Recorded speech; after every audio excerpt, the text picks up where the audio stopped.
Buenas tardes a todos, bienvenidos y bienvenidas a la Iglesia de Nuestra Señora de las Maravillas, que es la casa de la Comunidad de San Egidio en Madrid.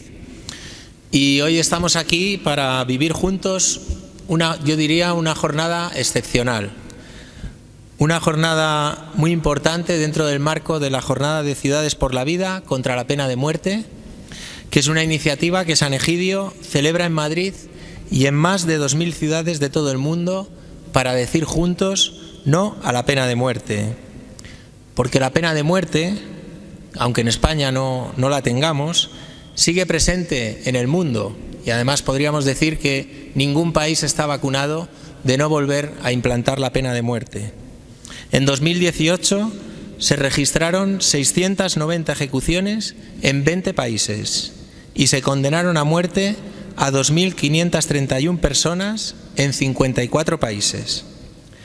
La pena de muerte está en retroceso, pero todavía se sigue ejecutando.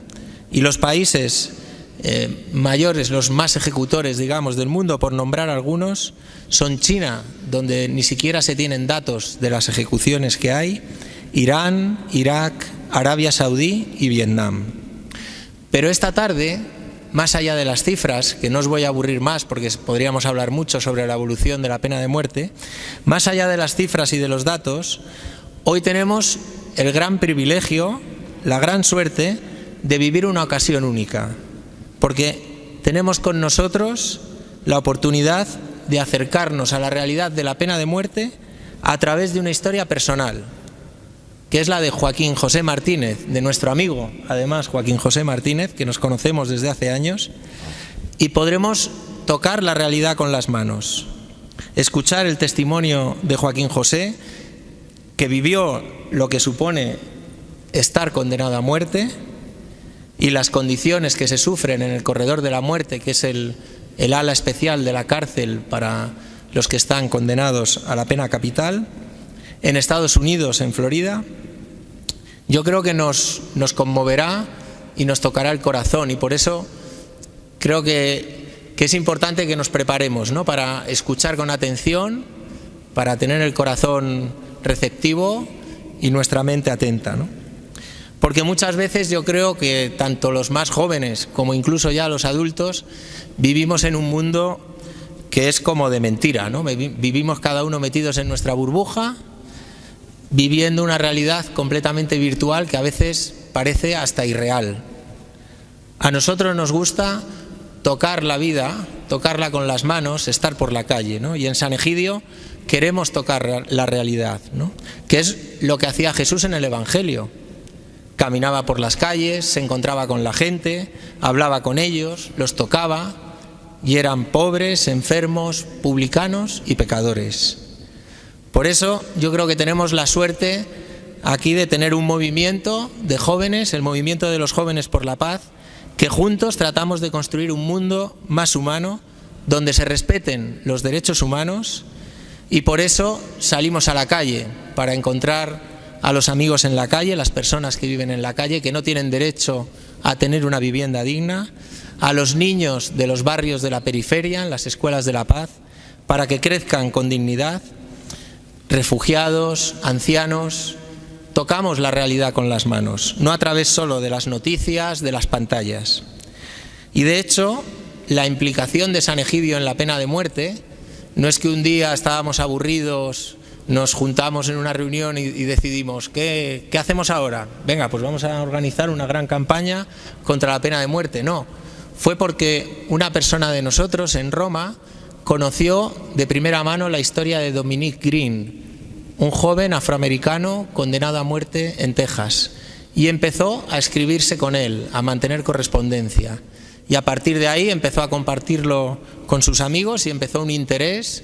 Empezamos a escribirnos con más condenados y empezamos una campaña por una moratoria de la pena de muerte para el año 2000, porque estábamos todavía antes del año 2000. Hoy nos escribimos con más de 1000 condenados a muerte a través de la correspondencia por cartas. Hemos visto cómo la pena de muerte ha ido desapareciendo del ordenamiento jurídico de muchísimos países, especialmente en África, donde hemos trabajado con especial intensidad. Sin ir más lejos, en junio de 2018, Burkina Faso pasó a engrosar las filas de los países abolicionistas. En Gambia, en Malasia, se declaró la moratoria de la pena de muerte con vistas a la abolición. Pero como decía, hoy estamos aquí sobre todo para escuchar a Joaquín José, que yo creo que es un testimonio muy importante en estos tiempos que vivimos, en los que la resignación parece que se impone, ¿no? Parece que vivimos anestesiados ante un mundo lleno de problemas, ante las complicaciones de la vida, las dificultades. Parece que no se puede hacer nada, que nada puede cambiar, que alguien que vive en la calle no puede cambiar su situación, que no se puede resolver el problema de los refugiados, que no se les puede acoger e integrar en nuestra sociedad. Parece que no se puede cambiar nada, que las cosas tienen que seguir así. Y esto nos lo dicen y muchas veces nos lo creemos. Y así crece la resignación en nosotros, crece la indiferencia, vivimos solo preocupados por nuestra vida. A ver, parece que ahora ya. Vivimos preocupados solo por nuestras cosas e incluso crece la violencia en nuestros países, en nuestras ciudades.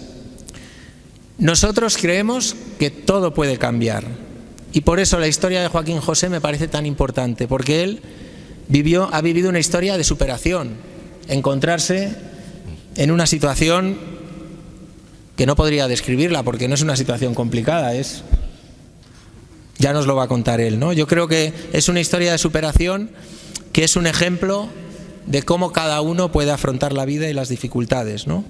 Y yo creo que merece que le escuchemos con toda nuestra atención.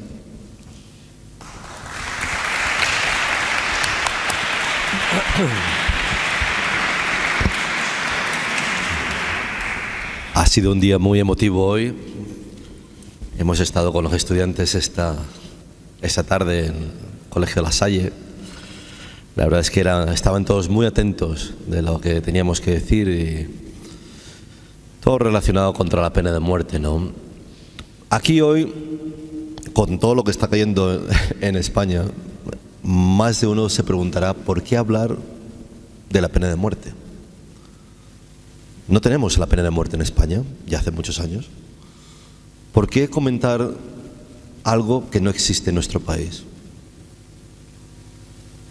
Esa quizás era la mentalidad que tenía yo en su día, cuando crecía, cuando estudiaba, cuando vivía en lo que eran los Estados Unidos. Yo estaba a favor de la pena de muerte, pero no solo estaba a favor de la pena de muerte.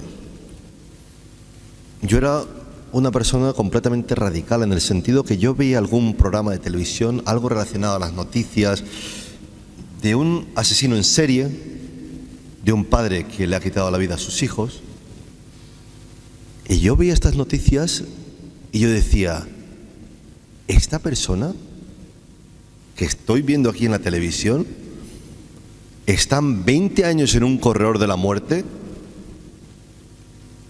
¿Por qué no los matan el momento que son condenados? Luego veía, en aquel entonces no tanto como hoy, pero empezaban las campañas antiabolicionistas. Empezaban a hablar, las campañas en las que se hablaba en contra de la pena de muerte y a favor de la pena de muerte. Claro, había debates. Cuando iban a ejecutar a alguien, hacían un picnic, una barbacoa, por decirle algo. Una parte, los familiares de las víctimas, y otra parte, los familiares de la persona que iba a ser ejecutada. Y el único pensamiento que se me venía a mí personalmente en la cabeza era, ¿no tiene esta gente nada mejor que hacer? ¿Por qué defender a un condenado a muerte? Veía como en algunos sitios recogían firmas, como veo a los compañeros, porque la comunidad de San Egidio, como bien ha dicho, los conozco años, les he visto su trabajo, no relacionado solo a la pena de muerte. He estado con ellos en Roma, he estado con ellos en Alemania, Ha sido increíble lo que hacen y cómo aportan su tiempo a la comunidad. ¿Por qué hablar en contra de la pena de muerte? Hay muchos motivos. Por lo que representa. Ese odio, esa venganza, esa falta de compasión, esa falta de humanidad. Hablamos de los derechos humanos sin entender de qué hablamos, de qué significan las palabras. Derechos humanos, humanidad. Yo recuerdo, en aquel entonces, cuando tenía mis 19 años, quería vivir una vida casi perfecta. Mis padres me llevaron a Estados Unidos para mejorar la situación económica, darme buenos estudios, que los tuve gracias a Dios, darme la mejor vida posible. Con 19 años me casé, con 20 tuve mi primera hija, con 21 mi segunda. Con 24 años había vivido lo que llaman el sueño americano. La casa junto al mar, el coche deportivo. Las cosas que para algunos son más importantes que lo que ocurre ahí fuera. Crecí dentro de esa burbuja de la que hablaba mi compañero Carlos, en la que solo pensaba en mí. El coche deportivo no era suficiente para ir a la montaña. Quería otro coche, segundo coche. La casa en la playa no era suficiente si vivía en la ciudad. Quería otra casa, 2 casas, 3, las que hagan falta. Trabajar para ello. ¿Qué había que hacer? Pues trabajar, olvidarse del mundo, olvidarse de los problemas que existían fuera. Olvidémonos de los pobres, que se apañen, de los sin techo, sin casa. Pensar en mí.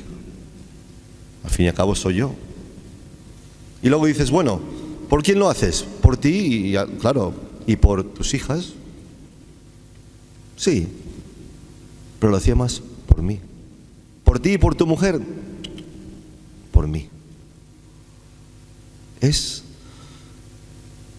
cómo nos condicionan en muchos países a taparnos y dejar de ver la realidad de lo que ocurre ahí fuera, de olvidarnos de los problemas que existen. Cuando yo entré en el corredor de la muerte, era el primer español desde el régimen de Franco condenado a muerte, el primero.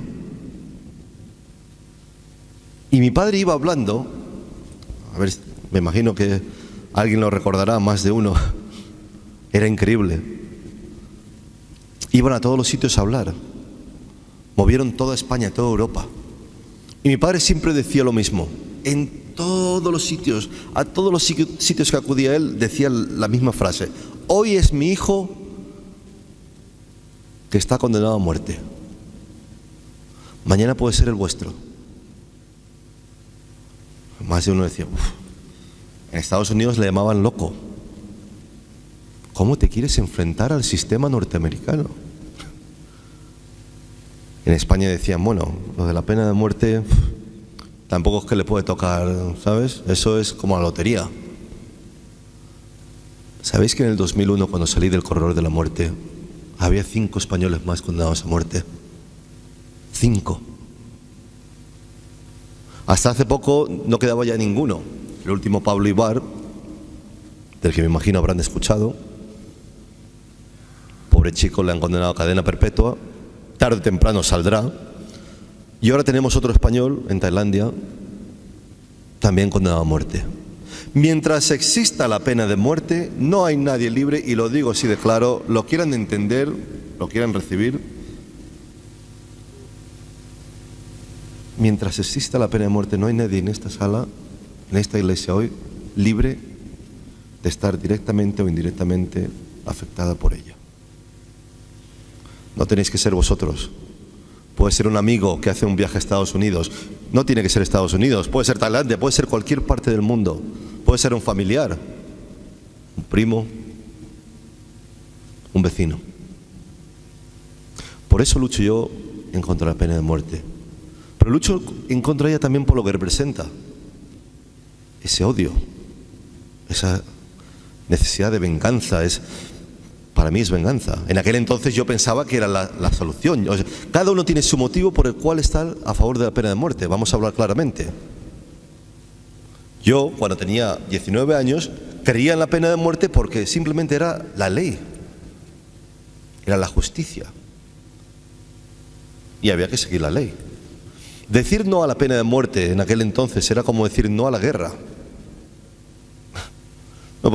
No era un debate, no era, oh, bueno, vamos a ver, hay otra opción. No se comentaba. Era antiamericano en algunos sitios, con eso os digo todo. Recuerdo claramente que después de haber vivido todo lo que he vivido, de haber tenido todo lo que he tenido, ocurre un asesinato en la ciudad de Tampa, Florida. Yo ya estaba divorciado, también forma parte del sueño americano. Tenía mis 2 hijas y teníamos problemas por la custodia con mi ex mujer sobre mis hijas, muy pequeñas. Recuerdo claramente que hay un asesinato, una pareja de 24 o 25 años. El varón recibe 8 o 9 disparos, su pareja un disparo y esa puñalada más de 30 veces por toda la espalda, la parte del cuello, la cabeza. Con vosotros puedo hablar más que con los estudiantes de esta mañana, puedo daros más detalles para que lo entiendan. Aunque haya gente joven aquí, estas personas que son jóvenes, que os considero joven, comparado a mí, ¿sabes? Yo os saco 3 años, ¿eh? Tampoco os penséis que sois ahí. Puedo hablar cosas y detalles de este asesinato, que de verdad era un asesinato cruel, inhumano, atroz. Son los factores perfectos y determinantes a la hora de condenar a muerte a una persona. Para que una persona sea condenada a muerte, para que lo entiendan los que no lo entienden en Estados Unidos, no es que vayas en tu coche, paras en el semáforo, se atraviesa alguien, lo atropellas, muere. Por eso no te envían al corredor de la muerte. Si tienes una discusión en un bar y un mal golpe o una mala caída, la persona con la que discutes fallece, no irás al corredor de la muerte. Para ir al corredor de la muerte, llegar hasta ahí, hasta donde he llegado yo, el caso tiene que ser cruel, inhumano, atroz. Tiene que ser lo peor de lo peor. Y según la justicia norteamericana, este caso en Tampa, Florida, en 1996, era cruel. Y las personas o personas responsables por el delito merecían la pena de muerte. Imagínense, ocurre algo aquí en este barrio. Imagínense que ese delito ocurre aquí. Que en una casa encuentran una pareja asesinada. Aquí viene lo mejor. El varón no solo es un narcotraficante, es el hijo de un policía, el hijo del jefe del departamento de pruebas de la oficina del sheriff. O sea, es lo más grande que puedes llegar. Claro, ¿qué pensaríais vosotros? Que vivís aquí cerca. ¡Wow! Este barrio. Estaríais intranquilos, me imagino, lo estaría yo. Anda suelto por ahí un asesino o asesinos. ¿Cómo es posible que al hijo de un policía le hayan matado? Lo pensaríais seguro, porque lo pensaría yo. Pues cuando este crimen ocurre, la policía se vuelve loca buscando a las personas responsables por el delito. Tiene una lista, un libro, al ser narcotraficante, se pueden imaginar, tiene un libro negro, le llaman un black book, con un listado de nombres, y empiezan a llamar a todos y a detener cerca de 120, 130 personas. No solo por este delito del que se me acusa, sino otros delitos relacionados. Y aquí viene lo bueno. Yo con 24 años que tenía, ignorante, arrogante, estúpido, debo decirlo, voy por la vida un poco perdido, pensando solo en Joaquín. En Estados Unidos, Joe. Todo el mundo me llamaba Joe. Pensaba en Joe, que casi lo mismo, yo y Joe. Ahora que lo pienso, mira. No sé si es el medicamento hoy, pero eso. Mira la mujer que la tengo aquí. Buah, menudo pollo también. Buah. Y pensaba solo en eso, en nadie más. Recuerdo claramente que era un sábado, cuando tenía que ir a visitar a mis hijas, recién divorciado. Llamé a mi exmujer, la madre de ellas, y le dije, no puedo ir a visitarlas hoy porque me tengo que ir a trabajar. Claramente le mentí, ¿vale?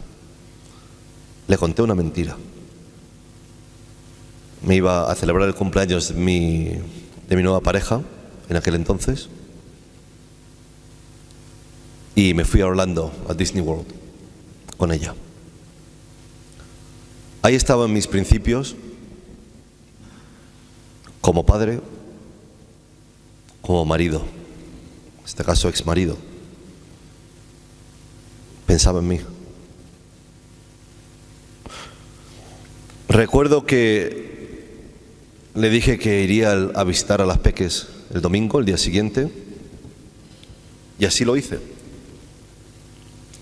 Llegué a su casa ese día, esa mañana. Me reclamó por no haber estado ahí el sábado, el día anterior. Me comentó y me preguntó muchas veces por este delito que había ocurrido, que salía en las noticias todos los días. Había carteles puestos por toda la ciudad, como veis en las películas, de se busca información por la muerte de estas personas, etc. Y no paraba de hablarme de este asesinato. Me preguntó si tenía algo que ver, le dije que no. Me preguntó 3 veces. Y le dije que no las 3 veces. Salí de su casa, llegué al stop, rumbo a mi casa, a volver con mi pareja en aquel entonces, a ver un partido de fútbol americano, uno de los más grandes en Estados Unidos, el Super Bowl. Y recuerdo claramente que cuando llego yo al stop, se me cruza un coche por la izquierda, uno por la derecha. Casi me pegan. Yo voy en mi coche y miro arriba, veo un helicóptero a la izquierda, uno a la derecha, y en el retrovisor siento como vienen 2 coches por detrás que casi me encierran para no poder mover mi coche. Salen hombres con uniforme, con pistolas, con rifles, y me detienen fuera de casa de mi exmujer y a poca distancia de mis hijas. Mis hijas lloraban, me llamaban papá, y lo último que vi, la última imagen en mucho tiempo de ellas fue eso: la cara en el suelo, sentí una rodilla en la espalda, las manos esposadas. Me llamaron asesino y me llevaron detenido. Me llevaron a la comisaría y empezaron a preguntarme qué sabía yo sobre este caso. Me lanzaron unos cassettes, unas cintas, y me dijeron: lo tenemos todo grabado. Queremos una confesión tuya. Yo, arrogante y muy chulo que era, le digo: bueno, si lo tenéis todo grabado, ¿qué me estáis preguntando? ¿Qué me estáis hablando ahora? Yo quiero ir a ver el partido. ¿Qué tanto estamos perdiendo aquí el tiempo? La policía insistía que si sabía algo relacionado a este caso, les comunicara la información. Negué en todo momento haber cometido el delito. Sinceramente, en ningún momento dije que sí, en ningún momento firmé ninguna confesión. Y me llevaron a la cárcel, donde pude hablar con mi abogado personal. Y aquí viene el fallo que yo considero fue el fallo mío personal. Verán, yo en aquel entonces tenía dinero para contratar un buen abogado. Podía haber contratado el mejor abogado de Estados Unidos, de Florida. No lo hice. No lo hice porque creía en el sistema. Creía en la justicia. Y pensaba que yo saldría esa misma noche o el día siguiente. Y no fue así. Pasaron semanas, meses, visitas de mis padres. Mi madre lloraba muchísimo. Mi madre lo sufría como nadie. Cada visita. Yo le decía que estuviese tranquila. No podía estarlo. Quise saber por qué estaba detenido, quise saber qué pruebas tenían, y bajo la petición de mi nuevo abogado pedimos escuchar las grabaciones en las que según ellos yo confesaba este delito. Y cuando las pedimos nos dijeron imposible. Digo, ¿por qué? Porque no se escuchan bien. Porque hay que enviarlas a un laboratorio para mejorar el sonido. Estamos hablando de Estados Unidos, con la tecnología que tienen, con 24 horas de preparación. Verán, el momento el día anterior que yo llamo a mi exmujer para decirle no voy a ver a mis hijas hoy y me voy a Disney con mi nueva pareja, ella sale de la casa, coge un cartel sobre el delito, sobre este crimen ocurrido, llama al número de teléfono que aparece ahí y les dice a la policía: es posible que mi ex marido tuvo algo que ver con ese asesinato. Imagínense desde entonces hasta el día siguiente el tiempo que tiene la policía de preparar micrófonos, dispositivos, todo. Y me dicen que las grabaciones no se escuchan. ¿Qué? Y las envían al laboratorio, el laboratorio envía los resultados y dice no podemos hacer nada. ¿Por qué no preparan una transcripción? Aquellos que escucharon la confesión del señor Martínez. Y así lo hicieron. El fiscal, departamento de policía, el padre de la víctima, que era policía también, que estaba ahí, mi exmujer y otros investigadores prepararon una transcripción en la que según ellos era lo que se escuchaba en las grabaciones que no se podían escuchar. Con eso dijeron vamos a llevarte a juicio,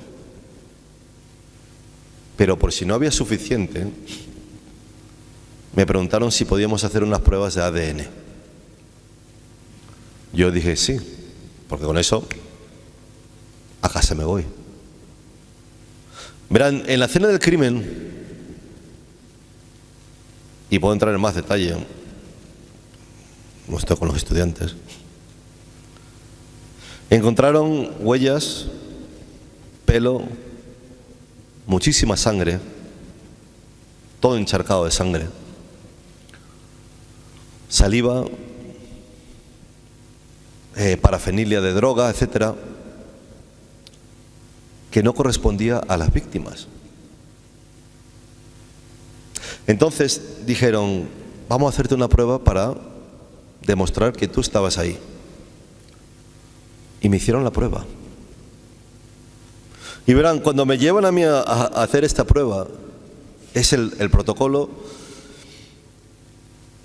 y la forma que te llevan cada vez que sales de tu celda, cuando posiblemente vayas a un corredor de la muerte, porque ellos lo tenían claro, ellos me iban a enviar al corredor de la muerte sí o sí. Y os voy a enseñar, me voy a poner de pie para que veáis un poco cómo es todo esto, porque es increíble.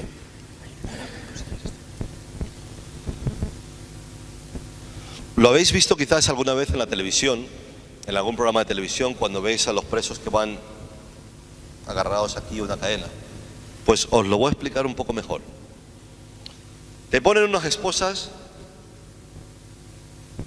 conectadas por una caja negra, black box que le llaman, para inmovilizar las muñecas. No puedes mover las muñecas. Esa caja negra va conectada a una cadena que va alrededor de la cintura. Y estás así.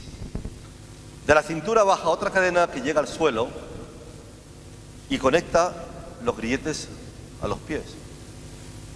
Básicamente, cada vez que yo salía de mi celda, tenía que andar así. Pues así me llevan a mí a hacerme una prueba de ADN. Y cuando entro en un cuarto, veo yo cómo está un doctor, un médico, de pie, con una bandeja, y dos vigilantes así de grandes. Y me dicen, sobre la bandeja, unas tenazas, unas pinzas, y digo, wow. Y me dice, ¿podemos hacer esto por las buenas o por las malas? No, por las buenas. Y me dice, bueno, pues queremos de tu cabeza pelo tuyo con la raíz, 30 de aquí, 30 de aquí, y me van señalando, me van marcando, me ponen delante de un espejo y después de una hora, arrancándome los pelos yo mismo con esas tenazas, tal como lo veis, me quitan sangre, sudo y la sangre me chorreaba por la cabeza. Y digo, bueno, con esto perfecto, porque con esto por lo menos me iré a casa. Un mes más tarde llegan los resultados y son negativos. Digo, perfecto, a casa me voy. ¿Sabéis que me hacen ir a una audiencia con el fiscal y el juez?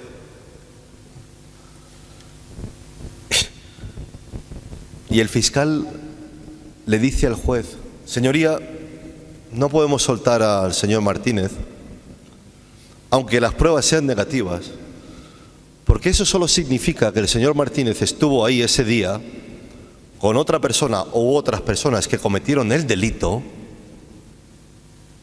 y evidentemente no hay nadie más aquí en esta sala siendo juzgada por ese delito, así que tenemos que proceder. El juez lo aceptó. Con eso, que no es nada, con la grabación, supuesta transcripción y la declaración de mi exmujer y de todos los policías, que era la verdad, no os podéis imaginar lo que me hicieron. O sea, yo entro a una sala en la que ya entras condicionado, porque yo os hablo claro, yo entro a esa sala como miembro del jurado y veo a un hombre ahí sentado, me da igual que esté con traje, con corbata, me da igual cómo esté, yo digo culpable. A mí no me hacen falta 7 días de juicio. Yo veo ahí la policía, un fiscal que dice, ese hombre hizo esto, yo digo, no me digas más, culpable, condicionado por el sistema. Yo quiero irme a casa, como miembro de jurado, Pues imagínense que entra un jurado en mi juicio y lo primero que ven es al padre de la víctima vestida en uniforme de policía, de jefe, departamento de pruebas, todos los compañeros, incluyendo los testigos. Esto es fuerte, de la investigación, sentados en los primeros 2 banquillos. Sale el fiscal y dice: ese hombre que veis ahí cometió este delito, mató a estas personas, sangre fría, bla, bla, bla. Eso me hicieron a mí. Me cambiaron la fecha de la muerte. Me la cambiaban durante todo el juicio. Me pasaron de viernes a sábado, domingo, daba igual el día. Con deciros que las víctimas aún estaban vivas el sábado por la noche y a mí se me declara culpable por el asesinato de estas 2 personas, según ellos, el viernes. Ya os digo todo. El forense miente, los policías mienten y me condenan a muerte. 1997. Y no me creía. La verdad, yo es que en todo momento dije y pensé: yo voy a casa. Ya iba cambiando mi vida, mi forma de ver las cosas. Ya no pensaba tanto en el coche nuevo, en la nueva casa. No. Ahora estaba pensando en volver simplemente a abrazar a mis hijas, a estar con mis padres, a no ir al corredor de la muerte. Esperando el transporte, el coche que me llevaría a prisión, estando en una celda, sentado, vestido de naranja, me entra el fiscal, la persona responsable por la decisión que tomaron. Y me dice: tengo una sorpresa para ti. Y le digo: ¿más? Me dice: ven conmigo. Y vestido de naranja, esposado como os enseñé hace un momento, me lleva a un cuarto, se abre la puerta y ahí están mis hijas.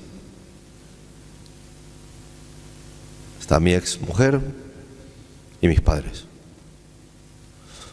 Muchos de vosotros aquí hoy sabéis lo que es ser padres y no estar con vuestros hijos durante un periodo de tiempo. La última imagen que tenía de mis hijas antes de ese día era haberlas visto el día de mi detención 1 año y medio antes. Había pasado 1 año y medio que no había visto a mis pequeñas. Vosotros padres sabéis lo difícil que es eso. Yo tengo mis niños de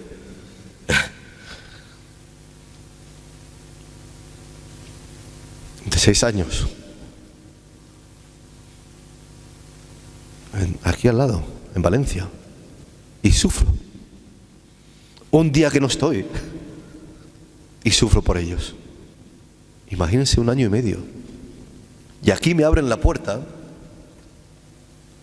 Veo a mis hijas y me dicen: no puedes abrazarlas. ¿Qué? ¿No puedes acercarte a ellas? Es una amenaza, un tema de seguridad. Mis hijas, recién condenado a muerte, vestido de naranja.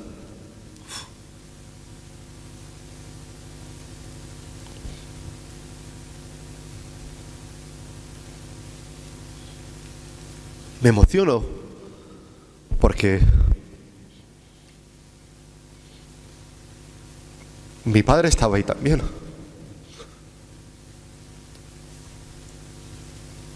Él sí que rompe todas las reglas, todas las normas. Coge, me pega un abrazo y me dice: Joaquín, tranquilo, que te vamos a sacar de ahí. Vamos a hacer todo lo posible por sacarte de ahí. Y me llevan al corredor de la muerte, 1997. Cuando entro a la celda, después de haber pasado lo que llaman iniciación por parte de los funcionarios de la prisión, que por lo visto se lo hacen a todos los condenados a muerte, que hoy no hablé de ello porque estaba con estudiantes, pero hoy sí puedo hablarlo con vosotros. Te desnudan, te humillan, te ponen contra la pared y te pegan. Y te dicen, esto es lo que te espera el tiempo que te quede aquí en el corredor si no sabes comportarte. Igual que os digo eso, os digo lo siguiente. No volvieron a pegarme los funcionarios en todo el tiempo que estuve en el corredor. A otros sí, a mí no. La celda, las puertas se cierran y estando en la iglesia hoy como estoy hoy, os debo confesar a vosotros que en ese momento pierdo mi fe en todo. Pierdo mi fe en Dios,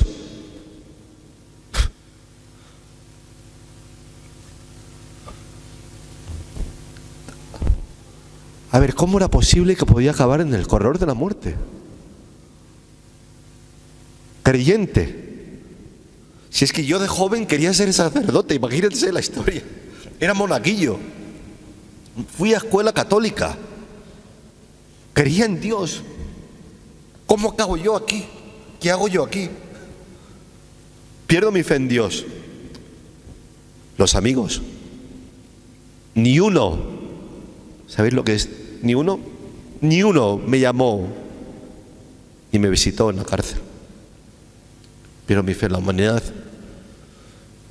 y me siento traicionado por el sistema que yo he apoyado toda mi vida.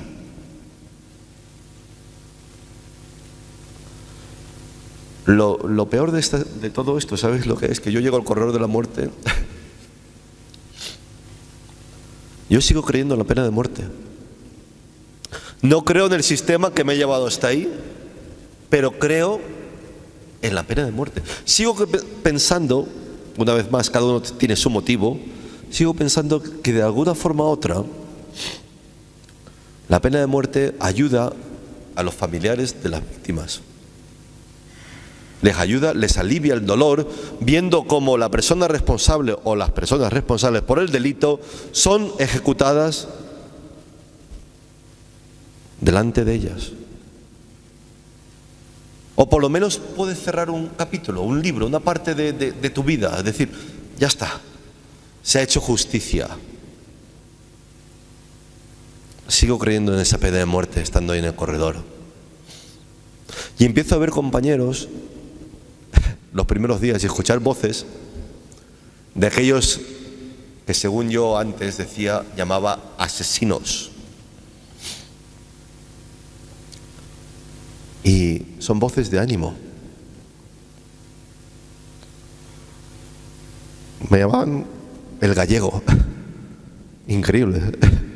Tú eres el español, tú eres el gallego, ¿no? Y decía, bueno, soy de España, gallego no, pero de España soy. Tranquilo, aquí vas a estar un mes. Me contaban todo lo que iba a pasar. Estaría encerrado un mes y solo podría salir 2 veces a la semana para las duchas de 7 minutos. ¿Veis que me dejo un poco de pelusa hacia mi mujer? Pero es que en el corredor de la muerte no te permitían. Tenías que estar afeitado siempre. Te daban una maquinilla y en la hora de la ducha tenías que estar afeitado. El pelo mucho más corto, por eso me dejo el pelo. Si pudiese dejármelo más largo me lo dejaría, pero bueno, no me lo permitirían en casa.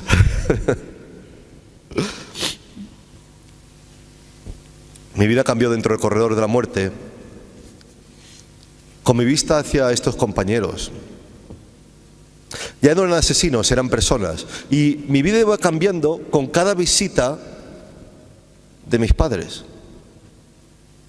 Verán, yo salía a verles y de vez en cuando tocaba a algún compañero donde yo estaba que también tenía alguna visita de algún ser querido. ¿No se imaginan lo difícil que era o que es hoy por hoy poder estar aquí para contarlo.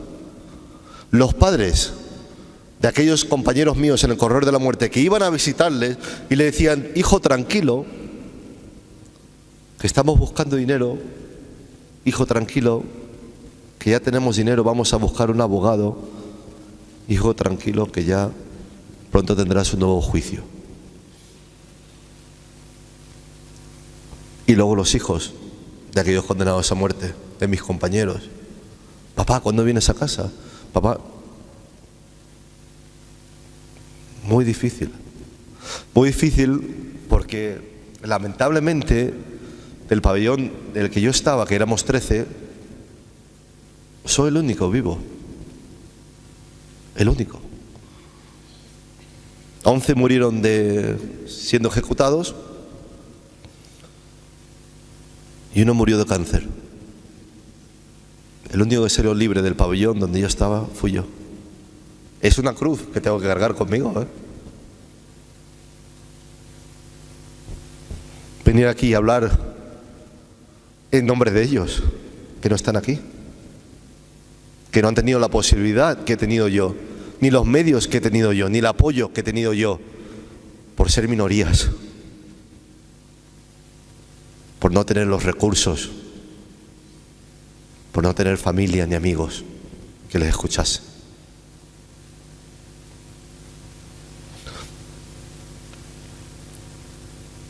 Tuve un compañero dentro de ese corredor que se llamaba Franklin Smith. Lo llevo conmigo siempre, lo recuerdo muchísimo. Este hombre fue el motivo y es el motivo por el cual yo estoy en contra de la pena de muerte. Verán, Frank había estado condenado a muerte por la violación y el asesinato de una niña de 9 años. Casi 20 años en un corredor de la muerte, solo, sin familia, abandonado. No recibía cartas, no recibía visitas. Era un hombre de raza negra, alto, fuerte. No lo olvido nunca. No estaba muy bien de la cabeza. Yo estuve 3 años en el corredor de la muerte y os prometo que llegando al 3er año no aguantaba más. Cuando había una ejecución cogía... Bueno, claro, ahí no puedes... Lo peor es que no puedes ni enseñar ni demostrar ninguna emoción. No puedes gritar, ni siquiera de rabia. Yo cogía la toalla, la enrollaba y la mordía de la rabia y gritaba por dentro. Llegaba noches que no podía ni dormir. Llegaba noches y días que no podía ni seguir. Y eso que tenía mucho apoyo. 400 cartas a la semana me llegaban de España, de Europa y el resto del mundo, ¿eh? 400 cartas y postales. No hablemos Navidad, venían con cajas de postales, de estudiantes, de todos los colegios. Tenía muchísimo apoyo, que me mantuvo fuerte. Este hombre no tenía nada, ni a nadie. Cogía las postales que me llegaban y se las pasaba. Y claro, estamos hablando de personas que vienen de hogares rotos, de familias rotas. ¿Sabéis que de toda la gente del pabellón mío había 3 o 4 que ni sabían escribir? Ya no os cuento leer. No habían tenido la educación, no habían tenido las cosas que a mí, mis padres, me pudieron brindar en su día. Frank era una de ellas, de estas personas. Yo a Frank le pasaba las postales y le tenía que explicar: mira, esto es Roma, esto es Alemania, esto es el muro de Berlín, bueno, esto es España. Y creo que en esos momentos de cuando recibía la correspondencia, creo que yo cumplía con mi deber de sacarle por lo menos unos minutos de esa celda, de que pudiese pensar más allá de esos barrotes, de esas rejas, de ese sufrimiento.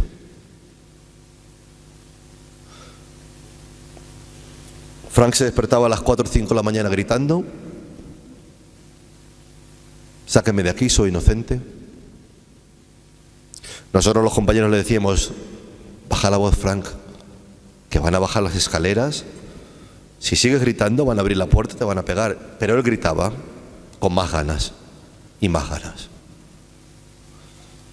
Y bajaban, y escuchaban las cadenas cuando bajaban, y abrían la puerta y le pegaban. No podíamos ver nada, pero sí podíamos escuchar los golpes contra la pared, las palizas que le pegaban. Algunos funcionarios le pegaban por ser una minoría, otros quizás porque lo habían tenido mal en casa ese día, otros aún peor porque simplemente era un asesino, un violador de una niña de 9 años. Al fin y al cabo, ¿cómo puede ser compasión? ¿Cómo puede sentir algo de humanidad hacia una persona así? Las palizas eran tan severas que muchas veces tenían que sacarlo de ahí y llevarlo a la enfermería para que lo traten. Y llegaba la noche o al día siguiente y Frank volvía. Pero después de una ocasión, Frank no volvió a la celda. Y yo pensé: a este hombre lo han matado de una paliza. No fue así. Mientras yo estaba pasando lo que estaba pasando en el corredor de la muerte y mis padres estaban en el exterior,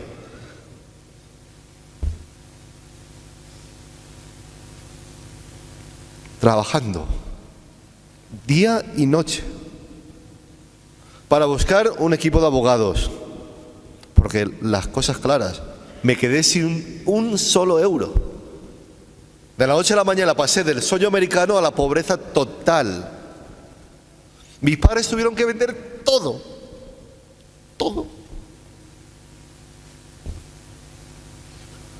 Pidieron ayuda aquí en España, a las organizaciones, a la Casa Real. Se implicó el gobierno, se implicó el Parlamento Europeo, las organizaciones se volcaron, todo el mundo se volcó. Y pudieron conseguir el apoyo necesario para yo conseguir un nuevo juicio. Una decisión unánime por parte de la Corte Suprema. Y cuando a mí me notifican esta resolución, yo tengo que ir y pasar por la enfermería. Y recuerdo que paso por la enfermería para que me saquen las muestras de sangre antes de ir de nuevo al condado, a la cárcel, a la espera de este nuevo juicio. Y entro a la enfermería y me encuentro con Frank. Un año después casi,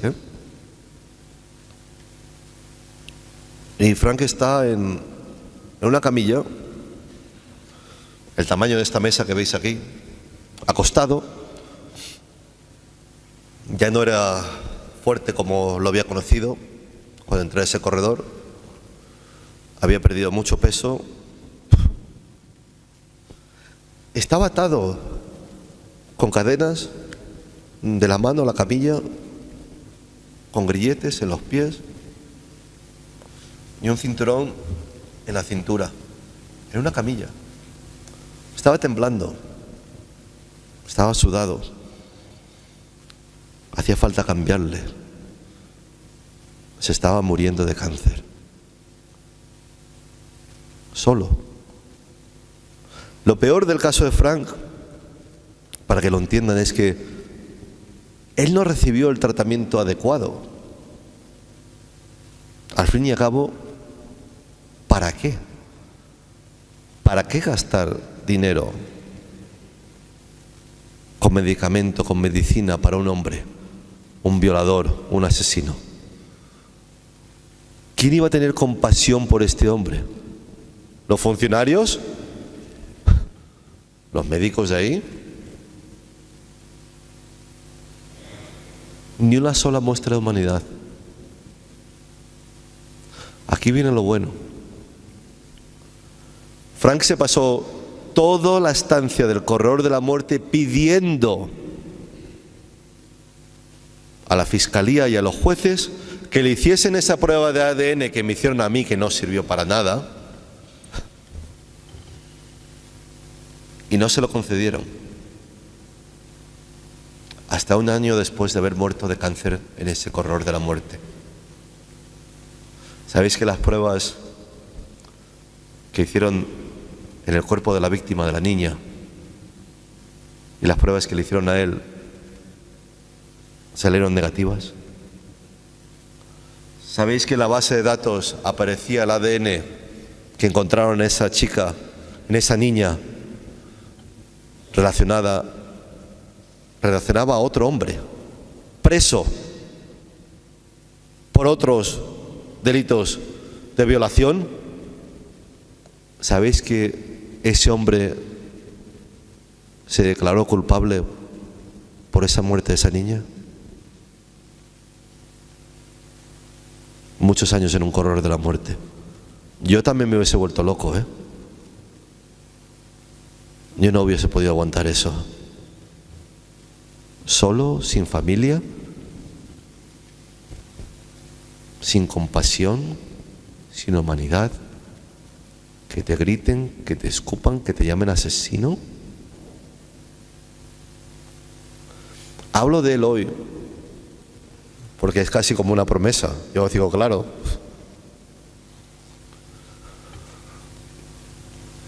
cuando le pasaba las postales y le explicaba todos los sitios, Frank siempre me decía a mí, Joe, porque a mí en Estados Unidos me conocían como Joe. Yo, mira por dónde Joe y yo. Me decía, Joe, cuando vayas a esos sitios, porque tú vas a ir a esos sitios, imagínense con lo poco que le quedaba a este hombre de sanidad. Me decía, Joe, cuando vayas a esos sitios, llévame contigo. Digo, claro que sí, Frank. Nos vamos juntos, tú y yo, ya. Y por eso lo menciono hoy. Por esa promesa y por el hecho que eres el motivo por el cual yo estoy en contra de la pena de muerte.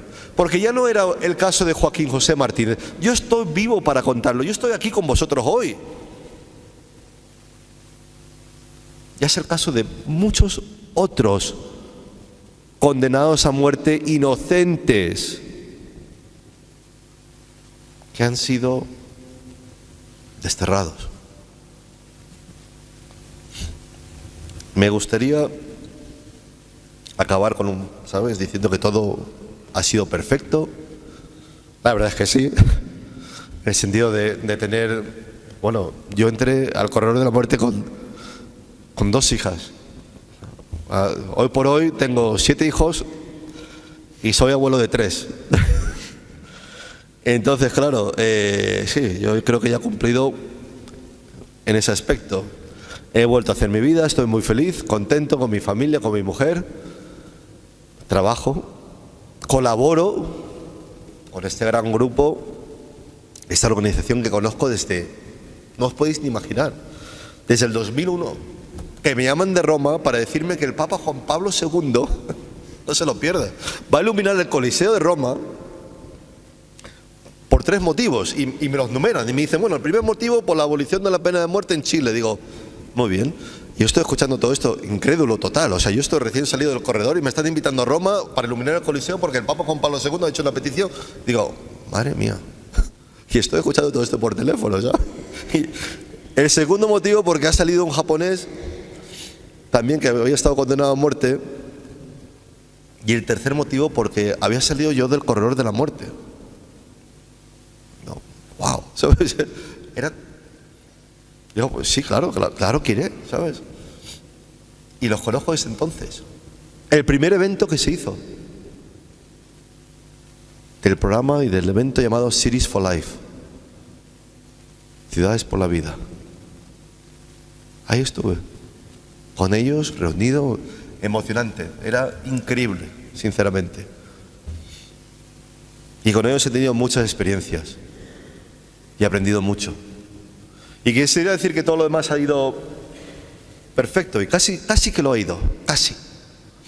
Pero había una pregunta que me quitaba el sueño desde que salí del corredor de la muerte, hecha por los estudiantes, porque aquí poco soy, pero es que no les quise decir eso hoy cuando fui al colegio, que había 200 estudiantes, y si les digo que las preguntas de ellos son las peores, porque son directos, no se lo piensan, ellos no lo escriben, les sale como les sale. Oye, ¿y tú?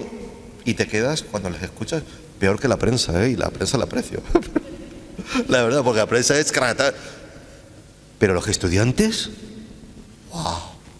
Eso es otra cosa, Yo cuando termino de hablar y empiezo a levantar la mano, digo, ya viene lo bueno. Y voy a resumir la pregunta que me quitó el sueño durante tanto tiempo. Una vez más, con la comunidad de San Egidio, en Sicilia, Catania. Un auditorio lleno. No sé cómo lo hicieron. Digo, pero aquí viene alguien más a verme, porque estaba el auditorio, creo que era el segundo más grande de Sicilia, lleno de estudiantes que venían en autobuses a ver a un condenado a muerte hablar.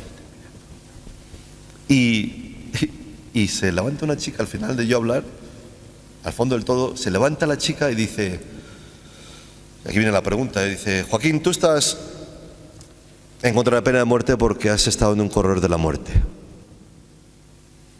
Y me comenta y me habla de una experiencia que ha tenido ella. Víctima de la Gomorra, víctima de la mafia, había matado a su padre. Y me dice, Joaquín, ¿qué pensarías? ¿Qué harías tú si alguien le quitase la vida a un ser querido tuyo? A una hija tuya, a tu propio padre. Yo no sé lo que haría. No tenía respuesta. Hasta poco después, cuando en un partido del Valencia-Real Madrid, invité a mi padre a Valencia a ver el último partido que vimos juntos, y cruzando la calle 2 días después, mientras yo trabajaba, mi padre fue atropellado por un joven de 17 años en una moto. A toda velocidad que iba, se lo llevó por delante y murió. Miren las cosas como son, que mi padre murió a 2 manzanas del hospital. Los primeros que la atendieron fueron los médicos y las enfermeras. Le tocaba, era momento. Cuando llego al hospital y me cuentan a mí lo que ha ocurrido, yo no me lo creo. Y me dice que mi padre ha muerto, digo, ¿qué? Me entra por dentro unas ganas de venganza, un odio, unas ganas de salir corriendo por esa puerta y buscar a ese chico de 17 años. Y mi madre me ve, me coge, me sacude de los hombros, las madres que son increíbles para eso, y me dice, Joaquín, palabras textuales, ¿es que no has aprendido nada?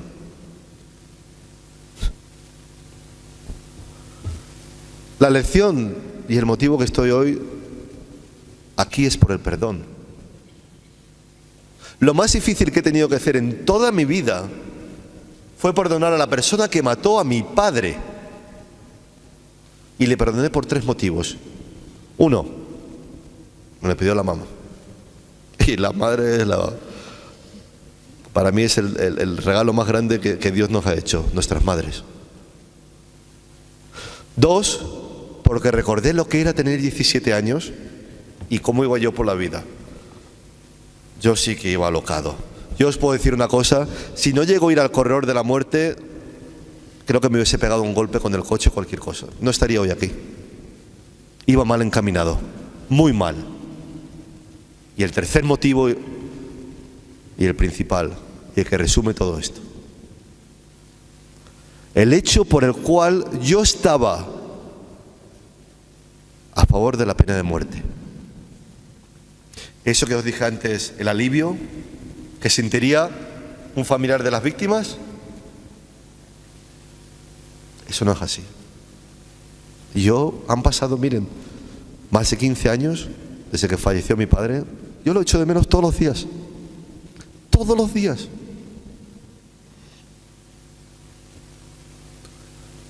Podría cerrar los ojos hoy, ver a este chico de 17 años delante de mí, ejecutado por inyección letal, sí eléctrica, ahorcado. No una vez, 100 veces. Os digo una cosa.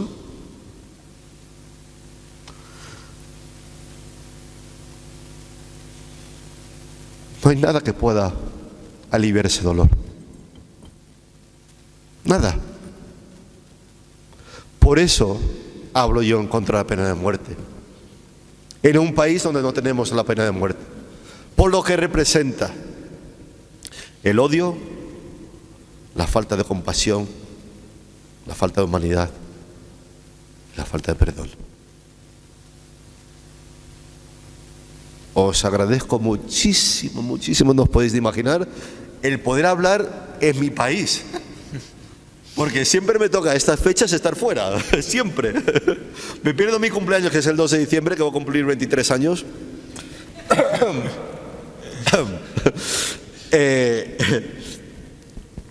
Y este año les prometí a mis hijos que estaría en casa. Y lo estoy. Esta mañana ha sido mi casa el colegio, y esta tarde mi casa es aquí con vosotros, en esta iglesia.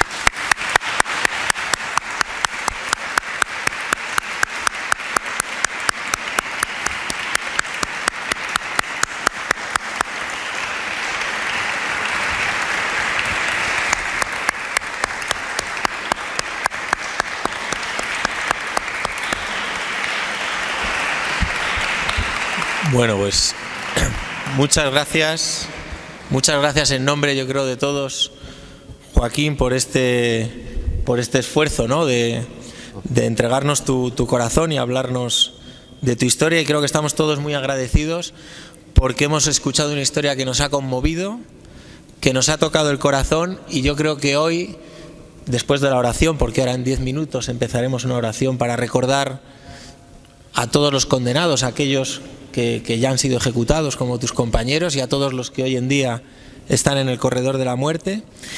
Yo creo que hoy no volveremos a casa igual que hemos venido, ¿no? Porque, como nos has explicado, a través de una historia personal, como hoy hemos hecho, a través de una historia personal, cambia nuestra vida, cambia nuestra manera de pensar, como en tu caso al conocer a Frank, ¿no?, a través de la amistad con los demás, ¿no? Cambia nuestra vida, nuestra manera de pensar, y esa es la manera de cambiar el mundo. Empezar cambiando nosotros mismos, empezar a cambiar nuestra mentalidad. Y es la manera de salir de esa resignación que hablaba al principio, de esa indiferencia por las cosas, ¿no? Y ponernos en movimiento juntos para construir una sociedad más humana, y que vemos que se puede conseguir, que las cosas son posibles. Joaquín pudo salir del corredor de la muerte, esperemos que Pablo y Bar también, y vemos como en muchos países ya no hay condenados a muerte en el corredor, ¿no? Y por eso esperemos que todos, a partir de esta historia, nos pongamos juntos a trabajar por estas causas, ¿no? Porque alrededor del corredor de la muerte había muchas historias. Había niños, gente que creció en barrios, familias rotas. Todo esto tiene que ver con lo que hacemos, la Escuela de la Paz, estar con la gente de la calle, que la gente encuentre amigos, ¿no? Y no quiero dar muchas palabras, porque ahora justo a 1:30 en punto empezaremos esta oración por la paz, a la que nos acompañará Joaquín José también. Así que, bueno, yo creo que otro gran aplauso de agradecimiento.